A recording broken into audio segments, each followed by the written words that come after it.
আসসালামু আলাইকুম, স্বাগত জানাচ্ছি সন্ধ্যার আয়োজনে। ইসরায়েল যদি গাজার ভয়াবহ পরিস্থিতির অবসান ঘটাতে ব্যর্থ হয় তাহলে যুক্তরাজ্য ফিলিস্তিন রাষ্ট্রকে স্বীকৃতি দেবে, তাও সেপ্টেম্বরেই। এই চাঞ্চল্যকর ঘোষণা দিয়েছেন যুক্তরাজ্যের প্রধানমন্ত্রী স্যার কিয়ার স্টারমার। তিনি স্পষ্ট করে বলেছেন ইসরায়েলকে অবশ্যই কিছু গুরুত্বপূর্ণ শর্ত পূরণ করতে হবে, অন্যথায় সেপ্টেম্বর মাসেই জাতিসংঘের সাধারণ পরিষদে ফিলিস্তিন রাষ্ট্রকে স্বীকৃতি দেবে লন্ডন। কি কি শর্ত দিয়েছে যুক্তরাজ্য? প্রথম, ইসরায়েলকে পূর্ণ যুদ্ধবিরতিতে সম্মত হতে হবে। দ্বিতীয়, দ্বিরাষ্ট্রীয় সমাধানে প্রতিশ্রুতি দিতে হবে, অর্থাৎ ফিলিস্তিনিদের জন্য স্বাধীন রাষ্ট্রের নিশ্চয়তা। তৃতীয়, জাতিসংঘ ও অন্যান্য আন্তর্জাতিক সংস্থাগুলোকে গাজায় মানবিক সহায়তা পৌঁছানোর অনুমতি দিতে হবে। স্টারমার বলেন, এই সংকট আর চলতে পারে না। শিশুদের রক্ত, ধ্বংসস্তূপে চাপা পড়ে থাকা পরিবার, এই মানবিক বিপর্যয় থামাতে ইসরায়েলকে দায়িত্ব নিতে হবে। তিনি হুঁশিয়ারি দিয়ে যোগ করেন, যদি এসব শর্ত বাস্তবায়ন না হয় তাহলে ব্রিটেন জাতিসংঘের ৭৯তম সাধারণ অধিবেশনেই ফিলিস্তিনকে স্বীকৃতি দেবে। আন্তর্জাতিক প্রতিক্রিয়া কি হতে পারে চলুন দেখা যাক। বিশেষজ্ঞরা বলছেন, যুক্তরাজ্যের এই অবস্থান ইসরায়েলের উপর কূটনৈতিক চাপ বাড়াবে এবং অন্যান্য ইউরোপীয় দেশকেও একই পথে হাঁটার সাহস যোগাবে। ইতিমধ্যেই স্পেন, আয়ারল্যান্ড, নরওয়ে সহ কয়েকটি দেশ ফিলিস্তিনকে স্বীকৃতি দিয়েছে।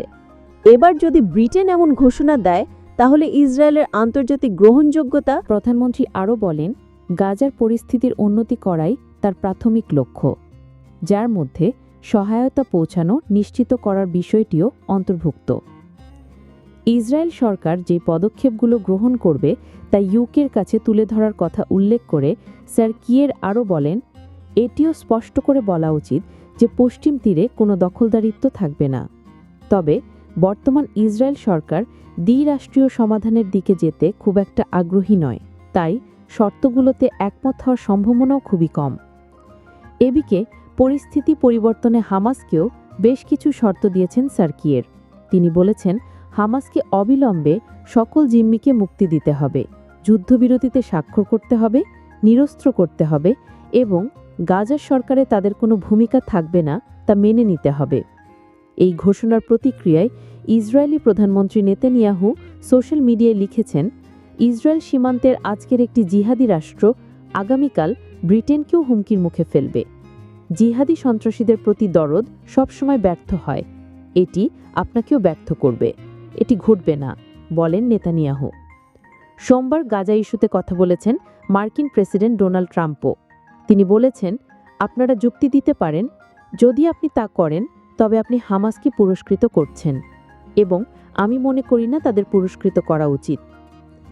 অনেক ইউরোপীয় দেশের পাশাপাশি যুক্তরাষ্ট্রও বলেছে, কেবল সংঘাতের দীর্ঘমেয়াদী সমাধানের দিকে অগ্রসর হওয়ার অংশ হিসেবেই একটি ফিলিস্তিনি রাষ্ট্রকে স্বীকৃতি দেবে তারা। সরকারের এই ঘোষণাকে একটি গুরুত্বপূর্ণ পদক্ষেপ হিসেবে স্বাগত জানিয়েছেন লিবারেল ডেমোক্রেট নেতা স্যার এড ডেভি।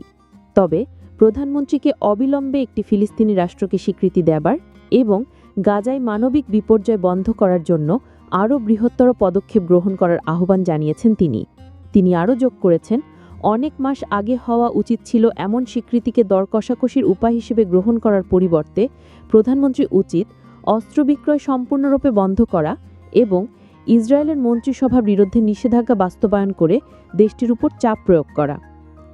অন্তত ২৫৫ জন ব্রিটিশ এমপি একটা চিঠিতে স্বাক্ষর করেছেন, যেখানে সরকারকে অবিলম্বে ফিলিস্তিনি রাষ্ট্রকে স্বীকৃতি দেবার আহ্বান জানানো হয়েছে, যার অর্ধেকের বেশি লেবার পার্টির। এই চিঠির সমন্বয়কারী লেবার পার্টির এমপি সারা চ্যাম্পিয়ন বলেছেন, তিনি এই ঘোষণায় আনন্দিত এবং স্বস্তি বোধ করেছেন। তিনি বলেন, এই সিদ্ধান্ত ইসরায়েলের উপর চাপচিত্রী সৃষ্টি করবে এবং গাজা এবং পশ্চিম তীরে যা ঘটছে সেটি যে সম্পূর্ণরূপে অগ্রহণযোগ্য তা স্পষ্ট করে দিবে। তবে আমি এটি নিয়ে উদ্বিগ্ন যে আমাদের স্বীকৃতি দেবার ঘোষণা ইসরায়েলের পদক্ষেপের বিরুদ্ধে শর্ত বলে মনে হচ্ছে, বলেন সারা চ্যাম্পিয়ন। এদিকে এই পদক্ষেপ নেবার সঠিক সময় এখন নয় বলেই মনে করেন যুক্তরাজ্যের রক্ষণশীল এবং সংস্কারপন্থীরা। তাদের যুক্তি, এই ঘোষণা ২০২৩ সালের ৭ই অক্টোবর ইসরায়েলের উপর আক্রমণের জন্য হামাসকে পুরস্কৃত করবে। আর রক্ষণশীল নেতা কেমি বেডিনোজ মনে করেন, ফিলিস্তিনি রাষ্ট্রকে স্বীকৃতি দেবার মাধ্যমে জিম্মিদের ঘরে ফিরে আনা যাবে না, যুদ্ধও শেষ হবে না এবং গাজায় সাহায্যও আসবে না। এটি সবচেয়ে খারাপ রাজনৈতিক ভঙ্গি, তিনি যোগ করেন। ফ্রান্স এবং জার্মানির নেতাদের সাথে সার্কিয়ের ফোনালাপের 1 সপ্তাহ পরই এই ঘোষণা এলো। সেদিন ডাউনিং স্ট্রিটে তিনি জানিয়েছেন, দ্বিরাষ্ট্রীয় সমাধানের জন্য একটি টেকসই পথের পরিকল্পনায় আলোচনা হয়েছে। তবে নিকট ভবিষ্যতে ফিলিস্তিনি রাষ্ট্রকে স্বীকৃতি দেবার কোনো পরিকল্পনা নেই তার সরকারের বলে জানিয়েছেন জার্মান চ্যান্সেলর ফ্রেডরিক মার্জ। তিনি পরামর্শ দিয়েছেন যে এটি দ্বিরাষ্ট্রীয় সমাধান বাস্তবায়নের পথে শেষ পদক্ষেপগুলোর মধ্যে একটি হতে পারে।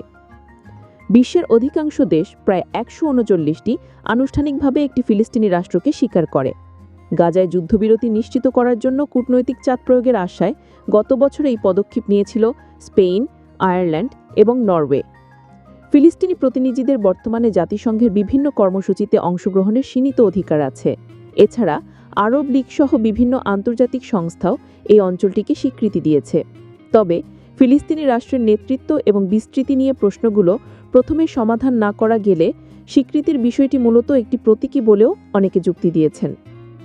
সার্কিয়ের যখন এই ঘোষণা করলেন, তখন নিউ ইয়র্কে জাতিসংঘের একটি সম্মেলনে ভাষণ দেন যুক্তরাজ্যের পররাষ্ট্রমন্ত্রী ডেভিড ল্যামি, যার লক্ষ্য ছিল সংঘাতের দ্বিরাষ্ট্রীয় সমাধান এগিয়ে নেওয়া।